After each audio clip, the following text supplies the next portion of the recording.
በጣም ነው ገኖ የሚውለው ደምቀን የምንውለው ለሴቶች ደግሞ በጣም ለየት ይላል ያው ሁለተኛ በዓላችን ከአሸንዳ ቀጥሎ የራያ ሴት የዛን ቀን እማትለብስ ሴት የለች ያው ትላልቅ እናቶቻችን ልብሶቻቸውን የራያ ሞልጎም ለብሰው ይወጣሉ አዎ እንዳንቺ ወጣቶች ደግሞ በቃ የዛን ቀን ልብስ የማይገዛላት ሴት የለችም ማለት ነው ግን እንደየንቱኑ ይለያያል ያላገባች ያገባች የታጨች አለባበሳችን ይለያያል ሁላችንም እንግዲህ ጥምቀት ስንወጣ የታጨች ማን እንደሆነች ደግሞ እንለይበታለን ማለት ነው ትለያለች እሷ የምትለብሰው ካለባበሷ ሁላ ከዛ ደግሞ ከጓደኛዋ ጋር ነው እንደኛ አጨፍር ምን አትልም ረጋ ብላ ከጓደኛዋ ጋር ጥላ ይዘው ይሄዳሉ ማለት ነው እና ባሏ የላከላትን ልብስ ደግሞ ለብሳ ነው የምትወጣው እንግዲህ እሷን ለማየትም በጣም እንጓጓለን በየአመቱ ማን ታጨች የሚለው ነገር ስላለ ማለት ነው ከዛ ሴቶች እንግዲህ ወንዶች ጋፋ ይላሉ እኛ ደግሞ ከእናቶቻችን ጋር ሆነን ያው በራይኛ አተኸ ክልምኔ እያለን እያወደስን ታወታችንን እንሄዳለን ማለት ነው እና ስንመለስ ደግሞ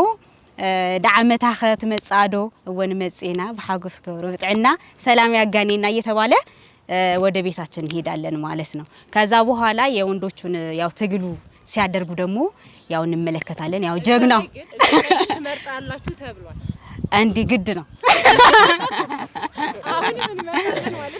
አይ እንግዲህ ዋናው ደግሞ የጥምቀት እንትን ያው መተጫጨቱ አለ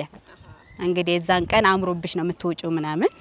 ያው ወንዱ ደግሞ ያው እዛ ያገኛታል ማለት ነው ከዛ ያው እንደ ከተማው የለም እኛ ሀገር ይተያያሉ የፈለጋትን ሴት የማን ልጅ እንደሆነች አጥንቶ ይገባል ማለት ነው ከዛ በኋላ ነው በሽማግሌ ምናምን ተለምነው የሚጋቡት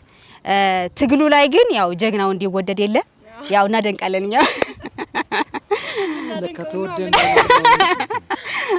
እና እንደዛ ወይኔ ገጠመኝ እንኳን የለኝም አይ በበትር ነው እንደዚህ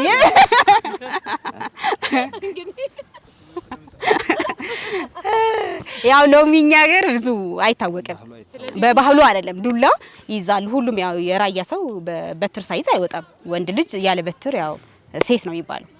እና ስለዚህ ባህላዊ መገለጫ ነው ማለት በጣም አሁን ፖሊሶች አንዳንዴ ሲከለክሉ ምናምን ያለውና ባህልን ካለማወቅ ነው ብለን እንያዘው ወይ አዎ ከእኛም ማሳወቅ አለብን አዎ ለጸባ በጣም የወንድነት መገለጫም ነው በትር ብለን እንያዘው በዚህ ከዛ ደግሞ ብዙ ጊዜ ስለማይታወቅ ነው እንጂ የራያ ልብስ የባህል ልብስ ለብሶ ወንድ ልጅ ባዶ እጁን አይወጣም ነውር ነው ስለዚህ ክብር ጉዳይ በጣም እና በበትራቸው ነው ያው የፈለጓትን ሴት ያው ጣፍ ያደርጋሉ ያው እኛ ምንሽ ኮረመማለን ምናምን ያው እንደዛ ነው ያው ጥምቀት ለኛ ያው ልዩ በዓላችን ነው ማለት ነው